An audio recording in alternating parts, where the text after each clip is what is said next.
अस्सलामुअलैकुम फ्रेंड्स, मेरा नाम है सुमैर और आप देख रहे हैं सभी सुमैर यूट्यूब चैनल। तो दोस्तों, उम्मीद करता हूँ आप सब खैरियत से होंगे। मैं भी अल्हम्दुलिल्लाह से बिल्कुल ठीक ठाक हूँ। सबसे पहले तो आपको मेरी तरफ से ईद मुबारक।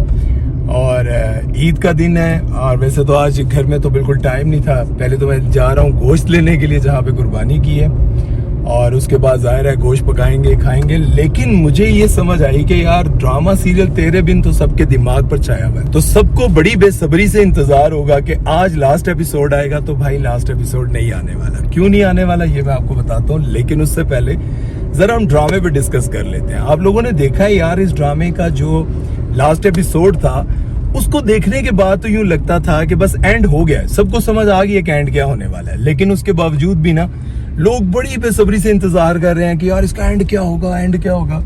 असल में लोग ये देखना चाहते हैं कि हया की सारी बेहयाइयां सामने आएंगी कब।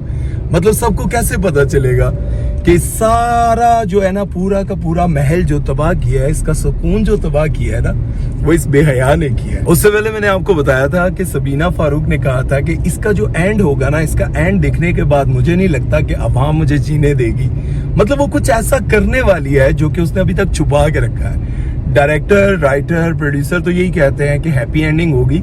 चले हैप्पी एंडिंग यही होगी ना कि मीरब आ गई है और मीरब जो है वो मुर्तसिम के साथ मिल लेगी। लेकिन एक बात सोचने वाली ये है कि आखिर उसने ये जुमला क्यों बोला था कि कुछ ना कुछ ऐसा होगा जिसकी वजह से अवाम मुझे नहीं जीने देगी। चले वो भी देखेंगे, वो भी मैं आपको बताता हूँ। लेकिन उससे पहले मैं जरा आपको ये बता दूं कि आपने देखा इस ड्रामे की कितनी बड़ी बोंगी कि मतलब मीरब के साथ इतना कुछ हुआ, मतलब कि उसका जीना हराम हो गया।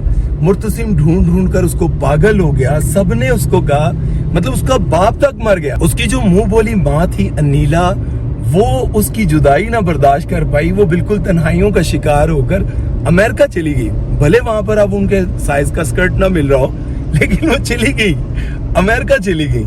लेकिन आपने देखा कि मीरब के दिल पर ना जरा असर नहीं हुआ। मतलब ऐसी पत्थर दिल दिखाई है। और अब सहेली आकर कहती है उसे, मीरब तुम कैसे अकेले रहोगी, मीरब तुम कब तक अकेले रहोगी, ऐसे कैसे गुजारा चलेगा। मतलब एक बार सिर्फ 15,000 रुपए का खर्चा आया तो बंदी ने कहा नहीं, वापस मियाँ के पास चली जाओ। और उससे बड़ी भी बोंगी आप लोगों ने नोट नहीं की होगी कि उसकी सहेली ने सारी बातें कर ली, लेकिन ये नहीं उसको बताया कि उसकी शादी होने वाली है। कभी ऐसा हुआ है कि कोई सहेली आपकी कभी आपको मिली और उसने कभी आपके हस्बैंड को भले किसी फकीरनी को ना 10-20 रुपए देते हुए देख लिया हो ना, तो वो भी आकर बता रही है, भाई अल्लाह तुम्हारे मियाँ के बारे में एक बात तुम्हें बता दूं, पर मैं नहीं चाहती हूँ तुम्हारे घर में लड़ाई हो, लेकिन तुम्हारा मियाँ है एक नंबर का टर्की। उधर ना एक लड़की के साथ बातें कर रहा था, मैंने दूर से देखा। जब मैं पास गई तो मैंने देखा कि उसको पैसे भी दे रहा था, अपनी सारी कमाई भी उस पर लुटा रहा था। अल्लाह, वो बेचारा किसी की मदद कर रहा होगा। लेकिन ये जो सहेलियां होती है ना, ये आकर से ही तीलियां लगाती हैं। और मेरे पास से ऐसा एक बाइक वाला गुजरा है ना, ये दुनिया का वेला तरीन इंसान होगा, लेकिन जल्दी सबसे पहले इसको होगी। ट्रोंग करके गुजर गया। भाई ये दिखाना चाहिए था कि तुम्हारे हस्बैंड की शादी हो रही है, और अगर तुम्हारे दिल में कभी मुर्तसिम के लिए मोहब्बत जाग ही जाए, जो कि वो अब कह भी रही है कि मैं तो उससे ज्यादा मोहब्बत करती हूँ। भाई मोहब्बत करती हो तो यहाँ क्या ले रही हो, ऐसे तू आम लेना है। और उसके साथ आप लोगों ने ये भी नोट किया होगा कि ड्रामे का एंड जो है वो क्या ये दिखाएंगे। पिछले एपिसोड में दिखाया था, प्रोमो में दिखाया था कि मीरब जो है वो आ जाती है और शादी के एंड टाइम पर जब वो आती है और सारे हक्के पक्के हो जाते हैं, ऐ किथू आ गई।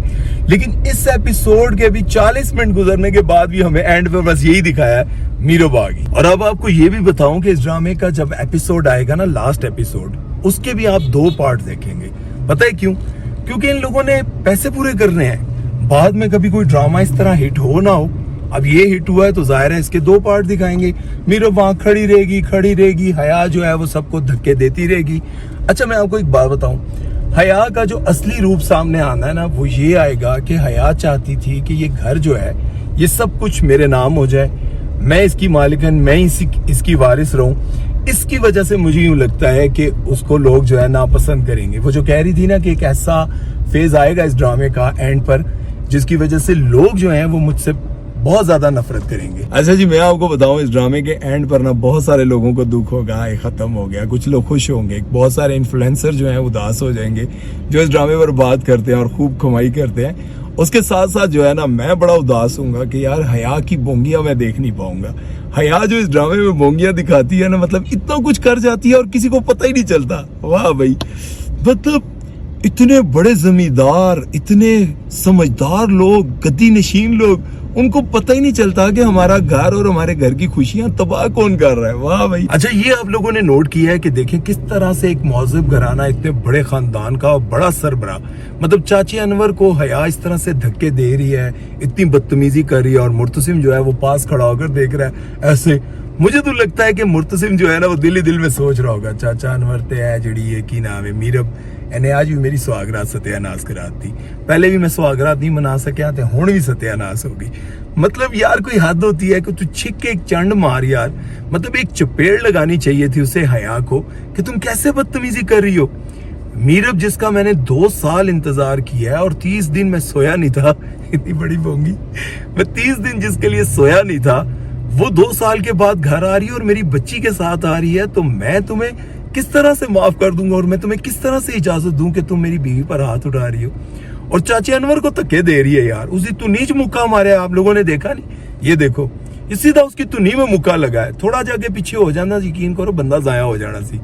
लेकिन यार हद है, मतलब ना वो अम्मा बोल रही है, क्या नाम है, बुशरा अंसारी जी बोल रही है, माँ बेगम बोल रही है, ना कोई और बोल रहा। और अब आते हैं उस पॉइंट पर जिसका आपको बेसब्री से इंतजार था भाई कि ये एपिसोड क्यों नहीं आ रहा। भाई उन लोगों को पता है कि आप लोग जो है वो गोश्त के चक्कर में लगे रहेंगे, आपके दिमाग में घूम रहा होगा आज तिक्के बना सा, आज कलेजी कुन के खाऊंगा, फलां के घर से गोश्त आना है। बेशक अपने घर में पूरा वेड़ा किया, लेकिन लोगों के घर के गोश्त का इंतजार आप लोगों को बेसब्री से रहेगा। कोई गल नहीं, ऐसी आप चलने हैं तो हम तो कहा देने हैं गोश्त लैंड। ऐ वेखो गोश्त जमा करन जा रहे हैं पैन। क्या होती है बेवफाई तुझे करके दिखा दूंगा, क्या होती है बेवफाई तुझे करके दिखा दूंगा, किसी धोखे में ना तू रहना, तुझे पल में भुला दूंगा। ये देखो, ये शॉपर गोश्त जमा करने जा रहे हैं, और जमा करने नहीं जा रहे यार, ब्लॉग देख लेना, कुर्बानी का अपना गोश्त लेने के लिए जा रहे हैं भाई। इसी वजह से एपिसोड नहीं आया, उनको पता था कि ईद के दिन आप सब बिजी होंगे, तो हमारा जो एपिसोड है, लास्ट एपिसोड जिस पर उन्होंने मिलियंस के हिसाब से पैसे कमाने हैं, वो बेकार हो जाएगा। इसलिए उन्होंने सोचा कि एपिसोड को थोड़ा आगे कर देते हैं, इस एंड को थोड़ा आगे करके आप लोगों को दिखा देते हैं। बस यही अहम पॉइंट था जो मैंने आपको बताना था। उम्मीद करता हूँ कि आज का वीडियो आप लोगों को अच्छा लगा होगा। और अच्छा, असल में वीडियो बनाने का ऐसा कोई खास जो है ना वो प्लान नहीं था, बस मैं ये चाह रहा था कि ईद के दिन आप लोगों से गपशप हो जाए, आपसे बातचीत हो जाए। तो अल्लाह ताला आपको बहुत सारी खुशियां नसीब करे, अल्लाह ताला आपको ये एहसास दिलाए कि गोश्त चलो फ्रिज में पड़ा रहेगा, लेकिन ये पेट तो अड़ा पड़ा है, ये ना हो कहीं खराब हो जाए। ख्याल कीजिएगा। सुमैर चौधरी को दीजिए इजाजत। अल्लाह हाफ़िज़।